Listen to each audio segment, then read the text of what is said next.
Bonjour à tous, nous sommes très heureux de vous retrouver sur l'Argus.fr pour découvrir ensemble aujourd'hui le nouveau BMW X3, une troisième génération qui sera lancée en France à la fin de l'année. Allez, venez avec moi, on va le découvrir ensemble. C'est parti.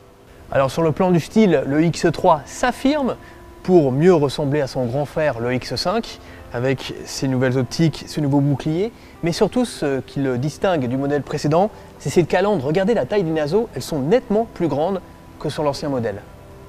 Ce nouveau X3 repose sur la même plateforme que les nouvelles séries 5 et série 7. Il mesure 4,70 m. C'est 5 cm de plus que l'ancien X3. Ces 5 cm ont été gagnés au niveau de l'empattement. Et s'il est plus long, il est par contre plus léger. BMW annonce un poids en baisse d'une 50aine de kilos par rapport à l'ancien modèle. L'arrière du nouveau X3 se démarque surtout par ces nouveaux feux arrière qui présentent une nouvelle signature lumineuse à effet 3D. Sur toutes les versions du nouveau X3, le haillon est électrique. Cela permet de découvrir le coffre qui offre un volume quand même assez généreux et quelques aspects pratiques comme par exemple ce petit rangement qui permet de mettre des affaires de valeur. Également une tirette qui permet de rabattre la banquette arrière et de gagner jusqu'à plus de 1600 litres de coffre. Bienvenue à bord de ce nouveau X3. Par rapport à l'ancien modèle, le saut technologique est assez important. Vous remarquerez par exemple ce poste d'instrumentation entièrement numérique ou encore un écran tactile de 10,5 pouces.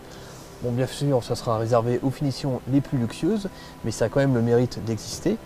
Et comme sur la série 5, la nouvelle série 5, nous avons de nombreux équipements technologiques, comme un affichage tête haute, des radars qui permettent d'éviter la collision, ou encore qui détectent les angles morts, les obstacles dans les angles morts, mais aussi plusieurs gadgets, comme par exemple la commande gestuelle sur le système multimédia qui permet de baisser ou de monter le volume de la radio, ou encore cette clé dite intelligente qui permet d'activer la climatisation à distance ou encore de connaître l'autonomie restante dans le véhicule. À l'arrière, la place ne manque pas grâce à l'empattement allongé qui a vraiment profité à l'espace aux jambes, aux genoux. En plus, on est plutôt bien installé car la banquette a été légèrement surélevée par rapport à l'ancien X3. Et après, on a vraiment tous les systèmes de confort, une ventilation avec climatisation, des sièges chauffants. Et petit détail intéressant, une manette qui permet d'incliner légèrement le dossier pour se reposer. Le seul petit bémol à l'arrière, c'est la personne qui est installée au milieu. La banquette est assez ferme et surtout, il est gêné par l'imposant tunnel central. Voilà pour cette première découverte du nouveau BMW X3. Alors sachez qu'il sera lancé en France dès novembre 2017 avec 2 moteurs diesel et 3 moteurs essence. En attendant la version 100% électrique qui devrait arriver à l'horizon 2020. Allez, à bientôt sur Argus.fr.